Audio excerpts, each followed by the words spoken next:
काम ऐसा करो कि पहचान बन जाए, चलो इस कदर की निशान बन जाए। यहां जिंदगी तो हर कोई काट लेता है, लेकिन जिंदगी जियो इस कदर की मिसाल बन जाए। नमस्कार साथियों, आप सभी का स्वागत है इस ऑनलाइन प्लेटफॉर्म पर। मैं BL Dudi, lab assistant selected, आप सभी का स्वागत करता हूं। साथियों, आज का वीडियो महत्वपूर्ण है, यह वीडियो पूरा जरूर देखना। कोई भी कंपटीशन एग्जाम की तैयारी आप कर रहे हो तो ये वीडियो पूरा जरूर देखना, क्योंकि ये आपके भर्ती से संबंधित है। अब देखो, जो लैब असिस्टेंट की तैयारी कर रहे हैं उनके मन के अंदर भी कंफ्यूजन है कि सिलेबस चेंज होगा या नहीं होगा।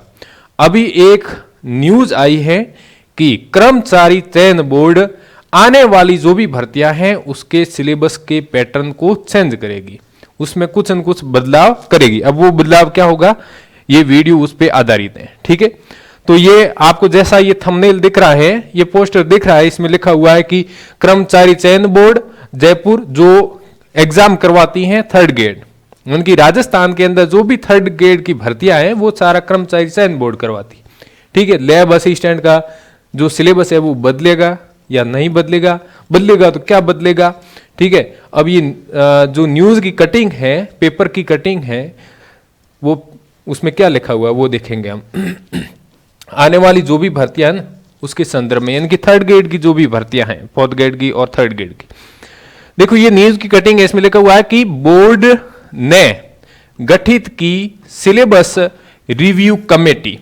रिव्यू का मतलब उस पर विचार करेंगे और विचार करके उस पर निर्णय लेंगे।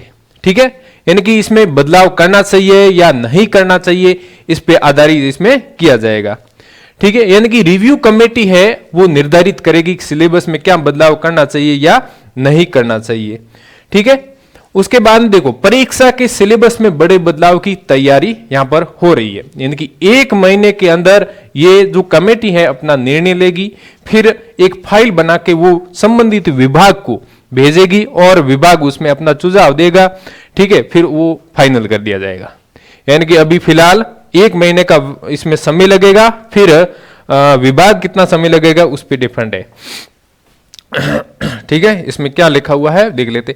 कर्मचारी चयन बोर्ड के जरिए होने वाली भर्ती जो थर्ड ग्रेड की और फोर्थ ग्रेड की भर्तियां होती है, इनकी जो राजस्थान कर्मचारी चयन बोर्ड RSMSSB, ठीक है, ये जो बोर्ड है ये थर्ड ग्रेड की और फोर्थ ग्रेड की भर्तियां करती है। सेकंड ग्रेड और जो फर्स्ट ग्रेड की भर्तियां ये नहीं करवाती। ठीक है, देखो, सिलेबस में बड़े बदलाव की तैयारी। वर्तमान में तय सिलेबस की समीक्षा के लिए बोर्ड ने एक कमेटी का गठन किया है और यह कमेटी सिलेबस से जुड़े सभी बिंदुओं पर विचार कर रही है और इसकी रिपोर्ट आने के बाद भर्ती परीक्षाओं के सिलेबस में बदलाव की प्रक्रिया प्रारंभ होगी। ठीक है, सिलेबस रिव्यू कमेटी की रिपोर्ट पर एक्सपर्ट की राय ली जाएगी। संबंधित विभाग को एक्सपर्ट की राय के आधार पर इस संबंध में अग्रिम कार्यवाही के लिए लिखा जाएगा। ठीक है, यह बदलाव नई भर्तियों में लागू होगा। पहले से चल रही भर्ती प्रक्रियाओं में जो परीक्षा के सिलेबस में किसी भी तरीके का बदलाव नहीं होगा, यानी कि जो भर्ती अभी वर्तमान में चल रही है, यानी कि जिसका नोटिफिकेशन जारी हो गया है, उसके सिलेबस में कोई भी फर्क नहीं पड़ेगा, यानी कि उसमें चेंजिंग नहीं होगी। ठीक है, लेकिन जो आने वाली भर्तियां हैं उसमें बड़ा बदलाव होगा। बोर्ड ने अभ्यर्थियों की परीक्षा से जुड़े सुझाव मांगे हैं और इसमें सिलेबस बदलाव को लेकर कई तरीके के सुझाव आए हैं। बोर्ड है वो इस प्रकार से सिलेबस तैयार करने की तैयारी कर रहा है जो भर्ती के पद और उसकी योग्यता से संबंधित हो, यानी कि सिलेबस ऐसा होना चाहिए जो उस भर्ती के पद से संबंधित होना चाहिए, यानी कि उससे रिलेटेड होना चाहिए। ठीक है, इस प्रकार का सिलेबस इसमें होना चाहिए, ये इन्होंने बोर्ड ने बोला है। ठीक है, अब आगे कौन कौन से बिंदुओं पर यानी कि फोकस किया जाएगा, सिलेबस के इन बिंदुओं पर खास तौर पे फोकस रहेगा। अब वो कौन कौन से बिंदु हैं कि कोई भी भर्ती आएगी उसमें करंट अफेयर, कौन कौन से बिंदुओं पर करंट अफेयर, राजस्थान सरकार की या फिर भारत सरकार की योजनाओं के बारे में, राजनीति के संदर्भ में, पर्यावरण, आपदा प्रबंध और प्रशासनिक व्यवस्था, आईटी, रीजनिंग और मेंटल एबिलिटी, भारत और राजस्थान की भौगोलिक स्थिति, इतिहास, कला संस्कृति, हिंदी, अंग्रेजी पर फोकस रहेगा। यानी कि ये मेन पॉइंट है, इनको या तो घटाया जा सकता है या बढ़ाया जा सकता है। अब लैब असिस्टेंट की बात करूं ना, तो लैब असिस्टेंट में जो पहले दो भर्तियां हुई थी, एक तो 16 में हुई, दूसरी 18 में हुई, उसमें सेम सिलेबस था दोनों में, यानी कि उसमें एक तो फिजिक्स केमिस्ट्री बायो था और एक राजस्थान जीके था। राजस्थान जीके में राजस्थान की कला संस्कृति इतिहास था। अब इसमें क्या जो अपने मेंटल एबिलिटी है या रीजनिंग है ये ऐड हो सकती है क्या? तो ये कमेटी सब निर्णय करेगी कि चेंज होना चाहिए या नहीं होना चाहिए। और 2022 का जो नोटिफिकेशन आया, भर्ती आई, उसके अंदर साइकोलॉजी एक्स्ट्रा ऐड कर दी और भारत का जीके, इंडिया जीके ये भी अलग ऐड कर दिया और साथ में राजस्थान का करंट अफेयर भी ऐड कर दिया। अब देखो, राजस्थान का करंट अफेयर आने वाली सभी भर्तियों में लागू हो सकता है, ठीक है ना। राजस्थान का करंट अफेयर तो इसमें हटेगा नहीं, मेरे अपनी पर्सनल राय के अनुसार राजस्थान जीके तो इसमें हटेगा नहीं। अब इंडिया जीके और वर्ल्ड जीके इसमें हट सकता है, ये हो सकता है। और अपने रीजनिंग है, इसमें भी विचार कर सकती है गवर्नमेंट यानी कि बोर्ड, क्योंकि रीजनिंग साइकोलॉजी है वो इसमें हट सकती है। अभी कोई फिक्स नहीं है लेकिन हट सकती है। लेकिन आप पढ़ते रहे, ऐसा नहीं कि मैं बोल रहा हूं कि हट सकती है या हट जाएगी तो आप पढ़ना ही छोड़ दो। इंडिया जीके और वर्ल्ड जीके, अब देखो वर्ल्ड जीके या इंडिया जीके, इसमें आप विशेष रूप से जियोग्राफी पे फोकस करना, यानी कि जो भूगोल है, यानी कि भारत का भूगोल है वो आप पढ़ना, क्योंकि यदि इंडिया जीके और वर्ल्ड जीके रखेंगे तो मैक्सिमम क्वेश्चन है वो भूगोल से पूछे जाते हैं। और दूसरा अपने साइकोलॉजी, लैब असिस्टेंट के लिए, साइंस वालों की बात कर रहा हूं, लैब असिस्टेंट के लिए साइंस वालों के साइकोलॉजी अभी आप पढ़ते रहे, थोड़ा बहुत देखते रहे, हो सकता है हटाए या न हटाए, अभी कोई फिक्स नहीं, क्योंकि कमेटी इसका निर्धारण करेगी। वैसे तो साइकोलॉजी पहले दो भर्तियों में थी नहीं और न इंडिया जीके वर्ल्ड जीके था, लेकिन 2022 वाली भर्ती में लागू कर दिया, तो ये कंटिन्यू सिलेबस हो। साइंस वाले पोर्शन में बदलाव नहीं होगा, यानी कि साइंस वाला पोर्शन है वो लगभग सेम टू सेम रहेगा। तो आप क्या पढ़ना अभी लैब असिस्टेंट साइंस वालों के लिए, फिजिक्स केमिस्ट्री बायोलॉजी तो आपको पढ़ना है सिलेबस के अकॉर्डिंग, यानी कि जो पिछली भर्तियां हुई उसके अकॉर्डिंग। और राजस्थान जीके में राजस्थान का इतिहास, राजस्थान की कला संस्कृति और राजस्थान का भूगोल आपको पढ़ना है, लगातार जारी रखना। अब राजस्थान भूगोल की बात करें तो राजस्थान भूगोल अभी तक कोई ऑथेंटिक बुक नहीं आई है, तो आप जो पिछला सिलेबस है वही पढ़े। मेरे एक सुझाव के अनुसार मैं बताऊं ना, क्योंकि मैं भी काफी समय से इस असमंजस स्थिति में हूं कि कौन सा सिलेबस अपने को पढ़ना चाहिए, कौन सा फायदेमंद है।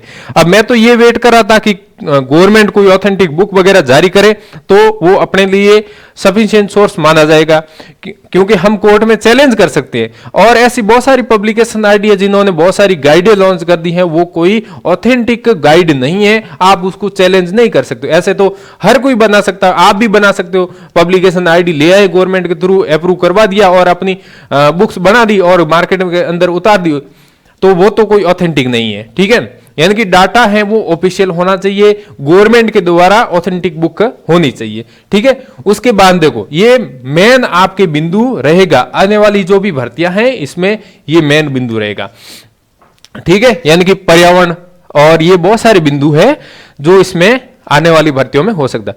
अब इसमें सरकारी योजना ये लगभग करंट अफेयर में आ जाता है, ये यानी कि वर्तमान समय में, जैसे राजस्थान सरकार की बात करें तो वर्तमान समय में राजस्थान सरकार के द्वारा कौन कौन सी योजनाएं चलाई जा रही, तो ये तो एक लगभग करंट अफेयर का टॉपिक मान सकते हैं। अब 5 साल का लगभग इसमें पूछ सकते हैं कि 5 साल के अंदर कौन कौन सी योजना या वर्तमान समय में कौन कौन सी योजनाएं चल रही है और वो कब लागू हुई, ठीक है। सिलेबस को लेकर के अभ्यर्थियों के बीच में असमंजस स्थिति है, जैसे हम जियोग्राफी की बात करें तो, या फिर दूसरा कोई भी भर्ती है उसमें चेंज होगा या नहीं होगा। अब ये एक जो अपने न्यूज आ गई ना, तो बहुत सारे कंफ्यूजन में आ गए। अब ये जब तक निर्णय नहीं होगा कि सिलेबस में बढ़ेगा या घटेगा तब तक कुछ भी नहीं कह सकते, सब अपना अपना अनुमान बता सकते हैं, ठीक है। उसके बाद अंक विभाजन भी तय नहीं होता है। अंक विभाजन का अर्थ क्या हुआ, जैसे मान लो कि कोई भी भर्ती है उसमें 10 टॉपिक दे दिया, एक सब्जेक्ट के 10 टॉपिक दे दिए। अब 10 टॉपिक में से कभी कभी क्या होता है कि 5 टॉपिक में से क्वेश्चन पूछते नहीं है और 5 टॉपिक में से क्वेश्चन पूछ लिए जाते हैं, ठीक है। किसी में 2, किसी में 4 ऐसे पूछ लिए जाते हैं, यानी कि कोई फिक्स नहीं है कि क्वेश्चन कहां कहां से उठाना है और कितने नंबर का कौन से टॉपिक से क्वेश्चन आएगा, ऐसा कोई फिक्स नहीं था। अभी बोर्ड ने यह निर्णय लिया, ये बहुत ही अच्छा है, ये निर्णय लिया है कि हर टॉपिक का अंक विभाजन होगा। जैसे मान लो एक कोशिका वाला यूनिट है, कोशिका वाले के कितने नंबर, इसमें से कितने नंबर के क्वेश्चन पूछे जा सकते हैं मैक्सिमम, तो वो अंक निर्धारण करेंगे कि इस टॉपिक से 2 नंबर के या 5 नंबर के क्वेश्चन या 10 नंबर के क्वेश्चन पूछे जाएंगे। जैसे बोर्ड के अंदर होता है ना 10वीं और 12वीं बोर्ड में अंक विभाजन, वैसे ही इसमें अंक विभाजन किया जाएगा। ये एक बोर्ड का अच्छा निर्णय इसमें है, ठीक है, ताकि अभ्यर्थियों को पता रहे कि किस बिंदु का वेटेज कितना रहेगा और किसका कम रहेगा। यानी कि वेटेज आप मान सकते हो, जैसे इसमें मान लो इंडिया जी के और वर्ल्ड जी के, ये अभी पता नहीं कि इसमें से कितने क्वेश्चन आएंगे, लेकिन अंक विभाजन हो जाएगा कि इंडिया जीके का वेटेज, भारत और विश्व जीके का वेटेज है वो 10 नंबर का रहेगा। तो अपने को पता तो रहे, ताकि हम उस पर फोकस कर सके। ज्यादा वेटेज है तो आपको पढ़ना पड़ेगा, थोड़ा बहुत वेटेज है यानी कि 2-4% वेटेज है तो क्या उसको छोड़ भी सकते हैं, क्योंकि इंडिया जी की वर्ल्ड जी की बहुत लंबा चौड़ा है, ठीक है। इस प्रकार से अपन कर सकते हैं। अब आगे 1-2 पॉइंट और है वो भी देख लेते हैं। देखो, इन बदलाव को मिल सकती है मंजूरी। अब कौन कौन से बदलाव? बोर्ड के नए अध्यक्ष ने सरकार बनते ही बोर्ड में कई तरह के बदलावों की घोषणा की है। बोर्ड में जो नई भर्तियों की आवेदन की प्रक्रिया के दौरान आधार वेरिफिकेशन, यानी कि जो भी भर्ती प्रक्रिया होगी उसमें आधार वेरिफिकेशन किया जाएगा कि ये जो कैंडिडेट है इसने एग्जाम दिया है, क्या इसी ने फॉर्म भरा है, या जो फॉर्म भरा हुआ है वो जो अभी परीक्षा में बैठा हुआ उसी का ही है या दूसरे का है, यानी कि फर्जी तो अभ्यर्थी नहीं है। ये भी अच्छा निर्णय है। इसके साथ ही परीक्षा केंद्र पर एंट्री से पहले और बायोमेट्रिक और फेस, अब देखो परीक्षा से पहले बायोमेट्रिक यानी कि फिंगरप्रिंट के द्वारा जांच की जाएगी कि ये अभ्यर्थी इस नाम का है या नहीं है। ये भी बहुत ही अच्छा निर्णय है। सत्यापन करने की तैयारी है। अब सिलेबस में बदलाव का भी प्रक्रिया है वो प्रारंभ कर दी गई है। ये अच्छा निर्णय है बोर्ड का, क्योंकि कोई फर्जी अभ्यर्थी न बैठे, ठीक है। एक कमेटी की रिपोर्ट आने के बाद हम अगले 1 महीने अपनी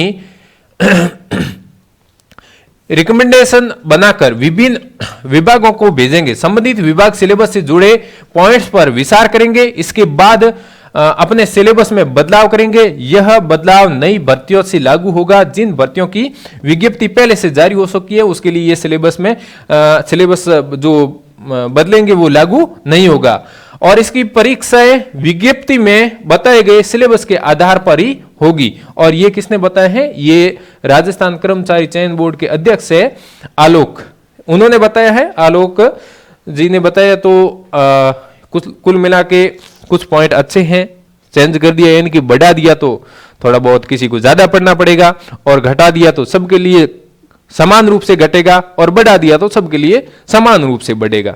यानी कि घबराने वाली बात नहीं है। अभी जो पिछला सिलेबस है उसके अकॉर्डिंग आप पढ़ते रहें। हो सकता है 2-4 टॉपिक एक्स्ट्रा हो जाए, या हो सकता है 2 से 8 टॉपिक कम हो जाए। तो ये एक बोर्ड का निर्णय है, और ये लगभग सिलेबस फिक्स कर दिया जाएगा लगभग आप मान लो कि 1.5 महीने बाद में।